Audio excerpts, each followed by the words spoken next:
Siavosh, comment le régime voit ce déplacement au Pakistan de sa délégation? Est-ce que des discussions donc avec les Américains, discussions directes, sont envisageables? Non, pas pour l'instant. Le porte-parole du ministère iranien des Affaires étrangères a clairement affirmé qu'il n'y aura pas de rencontre entre Abbas Araghchi, le chef de la diplomatie iranienne, et donc les émissaires américains, Steve Witkoff et Jared Kushner.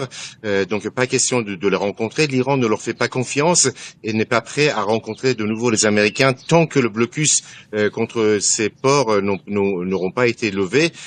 En revanche, ce qu'a dit le porte-parole du ministère des Affaires étrangères, c'est que l'Iran va remettre aux Pakistanais, sans doute par écrit, la position de Téhéran, dans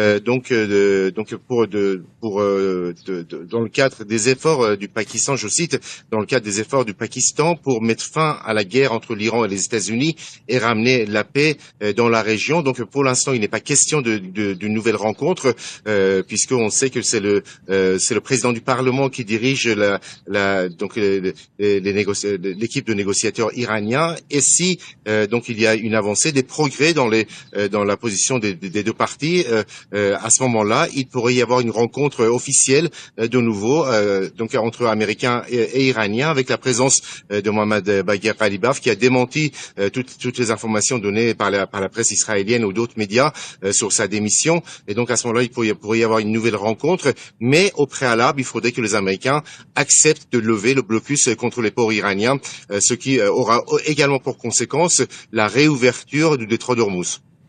Justement, Siavosh, vous évoquiez ce blocus américain du détroit d'Ormuz. Quelle est la situation justement dans le détroit ces dernières heures, Siavosh ? Alors le détroit est totalement bloqué par l'Iran.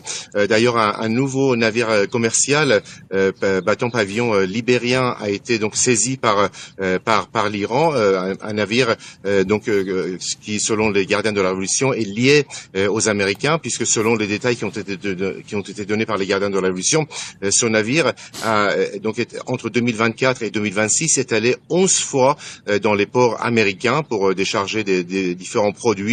Donc ce navire a été saisi. C'est le troisième navire qui est saisi depuis plusieurs jours par les Iraniens. Une réponse donc à la saisie de plusieurs navires iraniens par la marine américaine dans l'océan Indien. Donc pour l'Iran, il n'est pas question donc de se laisser faire, d'accepter que les Américains imposent un blocus, arrêtent des navires iraniens sans que l'Iran réagisse. En revanche, donc il y a des pétroliers et des navires marchands iraniens qui traversent le détroit pour donc exporter du pétrole, mais aussi ramener différents produits selon donc différentes sources des organisations internationales qui surveillent le trafic maritime. Une trentaine de navires iraniens ont traversé le détroit dans les deux sens, donc passant à travers le blocus américain. Mais en revanche, pour ce qui est des autres navires des autres pays, l'Iran est très strict. Pas question de laisser passer des navires étrangers tant qu'il y a un blocus contre les ports iraniens. Siavosh Ghazi depuis Téhéran. Merci beaucoup Siavosh pour vos explications.